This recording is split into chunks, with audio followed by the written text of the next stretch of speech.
Atos capítulo 13, versos 22.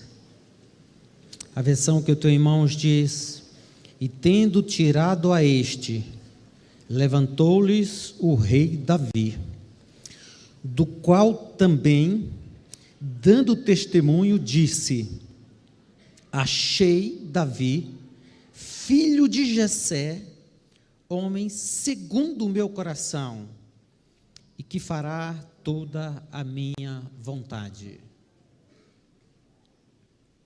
Achei Davi, filho de Jessé, homem segundo o meu coração, e que fará toda a minha vontade. Se uma das coisas que eu tenho muito dificuldade é entender a mente de Deus. E é uma razão bem óbvia: Ele é Deus e eu sou um ser humano. Ele é Deus e eu sou mortal. Ele é tudo e eu não sou nada. Mas quando eu olho para a cruz do Calvário, eu vejo algo que pode transpor esse abismo entre a mente de Deus e a minha mente. E quando eu leio esse verso, eu tenho extrema dificuldade de entender como Deus pensa. Porque o texto está dizendo que tirou a Saul e achou Davi. E a impressão que eu tenho é que Saul era melhor do que Davi. Saul era um bom homem, Saul era um bom pai. Davi era um péssimo pai. Me parece que Saul era mais honesto que Davi.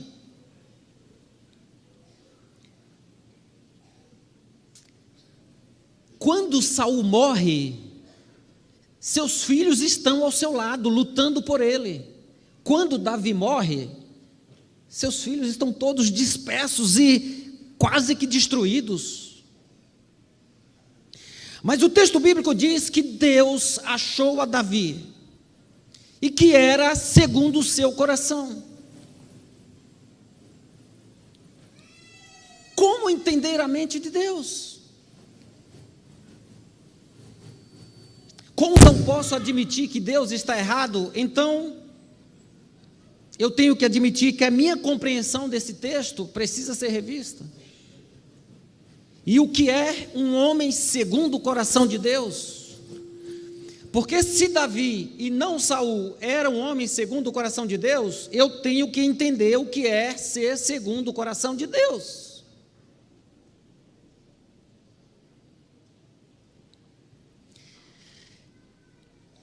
Como? Quase 1000 anos depois, alguém pode dizer que Deus era um homem, que Davi era um homem segundo o coração de Deus? Nós não sabemos das suas histórias. Eu tenho um amigo que disse que se Davi vivesse hoje, muito possivelmente ele fosse arrolado na Lava Jato. Porque ele se mete em corrupção, ele se mete em falcatrua, ele se mete em tantas coisas erradas. Na sua vida havia registros de adultério, de assassinato. Mas agora, quase 1000 anos depois dele ter passado, alguém diz... O livro de Atos, escrito provavelmente por Lucas, quase 1000 anos depois de Davi, diz que ele era um homem segundo o coração de Deus. E a expressão está na boca do próprio Deus.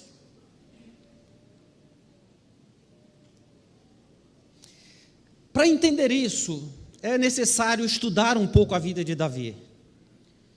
Davi era um jovem, muito pequeno, por volta dos 17 anos, quando ele foi ungido para ser rei, quando ele foi escolhido por Deus para ser rei. Nem a sua família acreditava nessa mínima possibilidade, o profeta Samuel também não. Deus disse: vá lá, não olhe para a sua aparência, é esse o homem que eu escolhi, ele é segundo o meu coração. E Samuel foi, e olhou e falou: eu vou ungir porque Deus mandou, mas...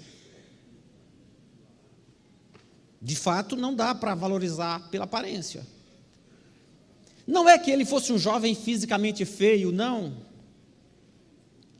é que não tinha aquela estrutura física que se espera para um rei.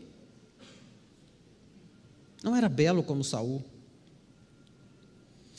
O que alguém recebe quando foi ungido rei? Honras, poderes, dinheiro, fama, opções de belas esposas, pelo menos naqueles dias. Mas quando vemos Davi ser ungido rei, percebe-se que ele não ganha absolutamente nada disso. Pelo contrário, quando vamos estudando a sua vida, percebemos que ao invés de Davi ganhar alguma coisa, ele só perde. E assustadoramente ele perde tudo que lhe vem à frente. A primeira coisa que Davi perdeu foi a esposa. No episódio do gigante Golias, quem venceu o gigante casará com a filha do rei. Ele vence o gigante, casa com a filha do rei. Quando o rei fica sabendo que Davi foi ungido pelo sacerdote como o próximo rei, a primeira coisa que Saul faz é tomar a filha de volta. Em vez de ganhar, ele perdeu. No contexto atual, um rei não ganhava muitas mulheres, até como troféus de guerra, ele perde a que tem. Se você for estudar mais a fundo, você vai ver que ele perde a sua pátria. Ele começa a viver como fugitivo, errante, escondido por cavernas. Ele perde a sua família, porque ele não pode conviver com ela, seus familiares, os seus pais, seus irmãos.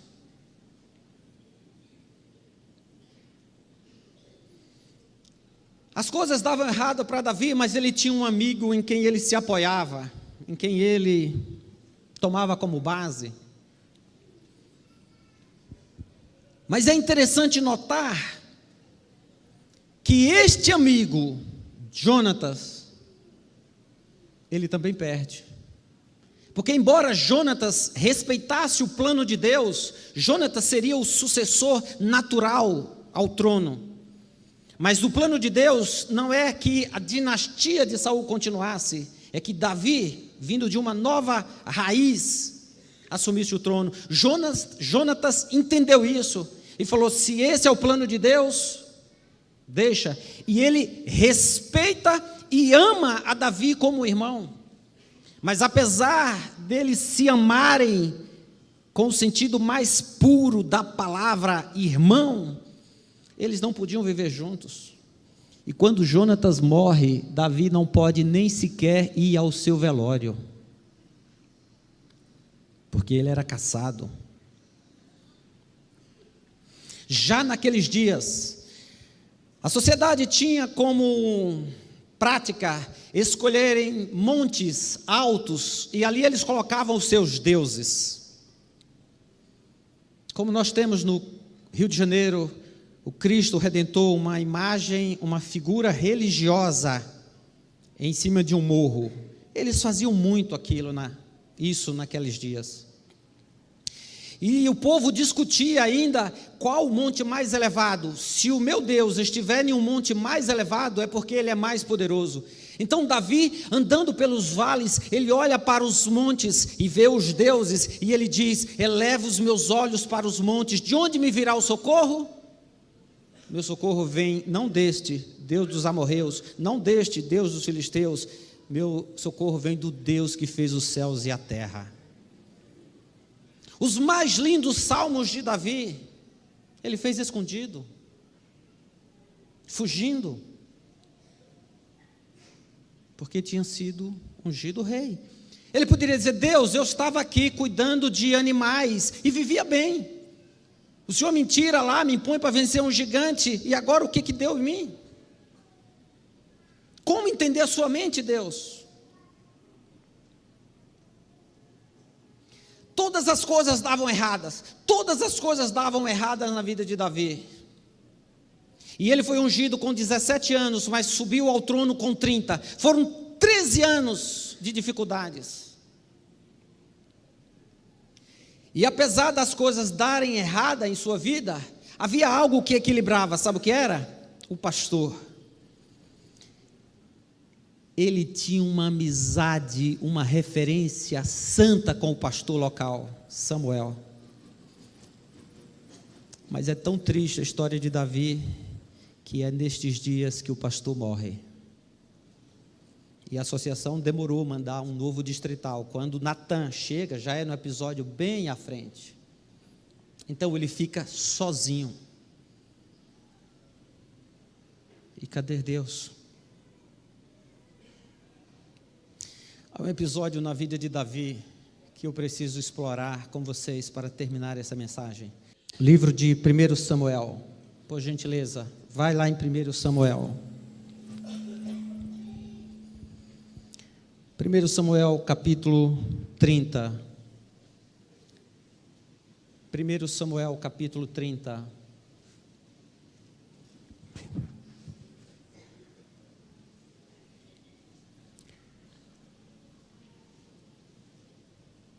Para você entender bem esse texto, eu preciso contextualizar.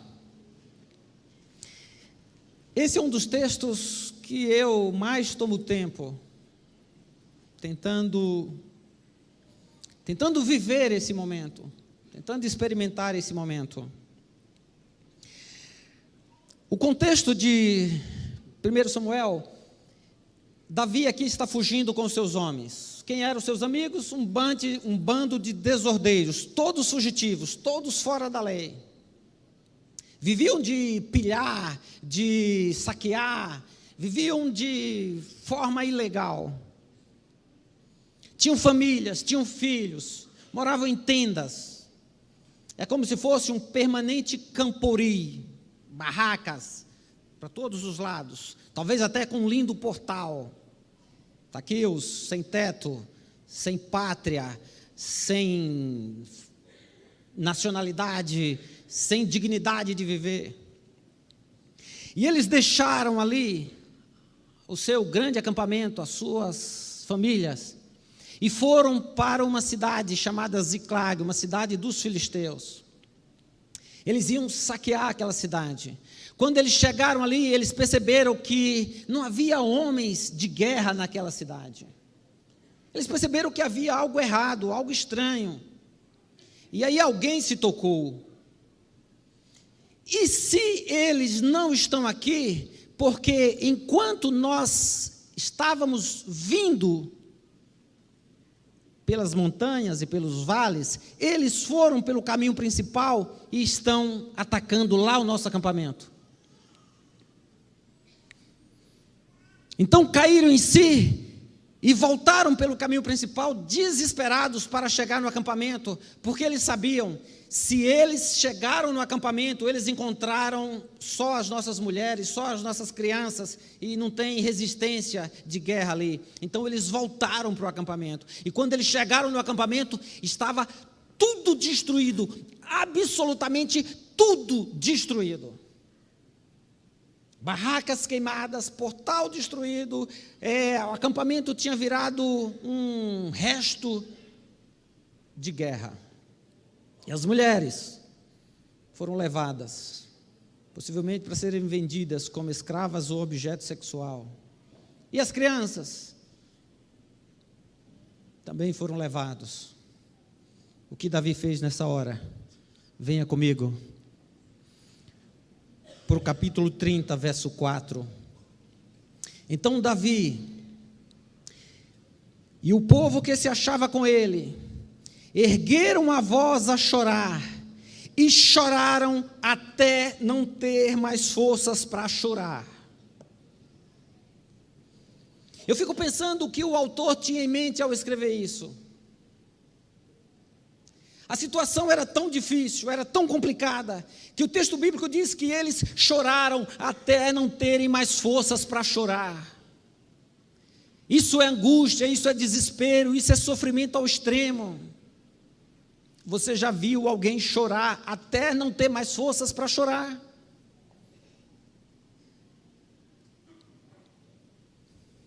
Você vê Davi aqui. Ele perdeu tudo o que tinha. amigo, pastor, pátria, casa, dignidade. Ele perdeu tudo. E agora a Bíblia diz que ele senta, cai em si, e ele chora com dor, e ele chora até não ter mais forças para chorar. Mas apesar disso, ele não abria mão de estar nos pés de Deus.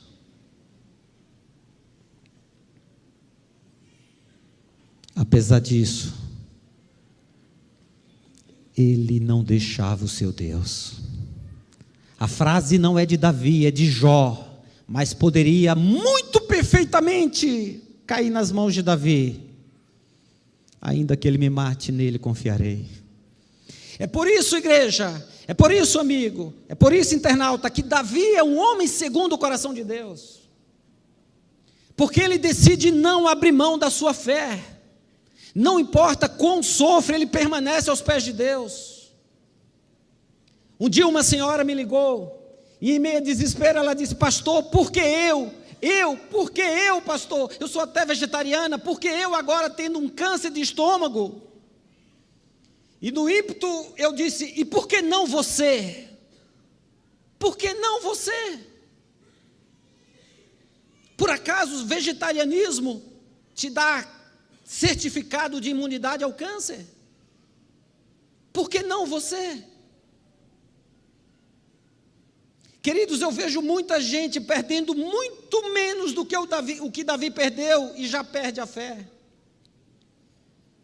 Mas eu tenho um homem aqui que perdeu tudo, mas a despeito disso permanecia fiel aos pés de Deus, permanecia leal ao seu Deus, permanecia buscando ao seu Deus, permanecia dizendo: ainda que eu tenha que andar por vales, ainda que a jornada seja escura, ainda que eu não consiga entender a dor,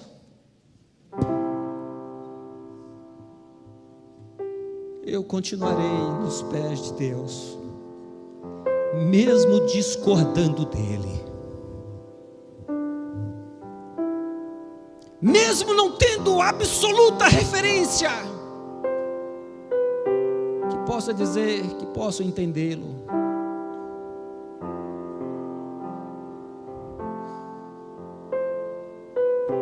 Mas eu não abro mão do meu Deus. Santidade não está relacionado com pecados cometidos. Santidade está mais relacionado com tentativas de se levantar. Um homem segundo o coração de Deus não é alguém que não peca. O homem segundo o coração de Deus, é o que vemos no texto bíblico, é alguém com capacidade de se erguer e continuar caminhando. É alguém que, embora atingido nessa guerra espiritual que vivemos, tenha coragem de dizer: eu não abro mão da minha fé. Eu não abro mão do meu compromisso. Em Davi podia se dizer, e perfeitamente ele podia orar dizendo: Senhor, eu não presto, mas continuo na tua presença. Eu não valo muita coisa, Deus, mas eu não abro mão de ser teu adorador. Eu não abro mão de tê-lo como meu Deus. Se o Senhor tem a coragem de aceitar uma porcaria como eu, essa porcaria tem coragem de permanecer na tua presença. No vale, na sombra, no sofrimento, eu tento entender a Deus. E mesmo não entendendo, é por Ele que eu quero viver. É dele que eu quero testemunhar. É Ele que eu quero adorar.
a voz que fala no profundo do meu ser me chama outra vez, ser testemunha do Cordeiro. Quero sim, com tudo que sou,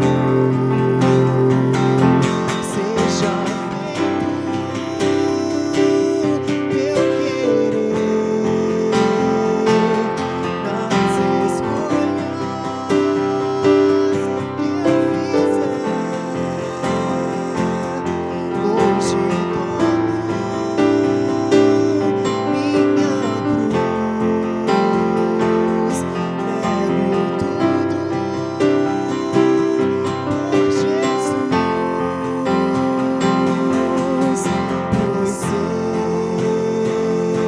escolhas que eu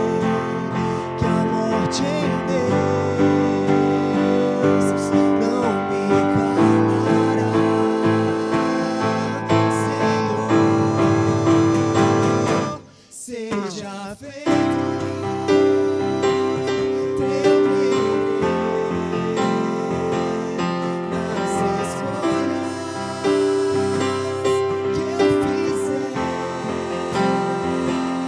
Hoje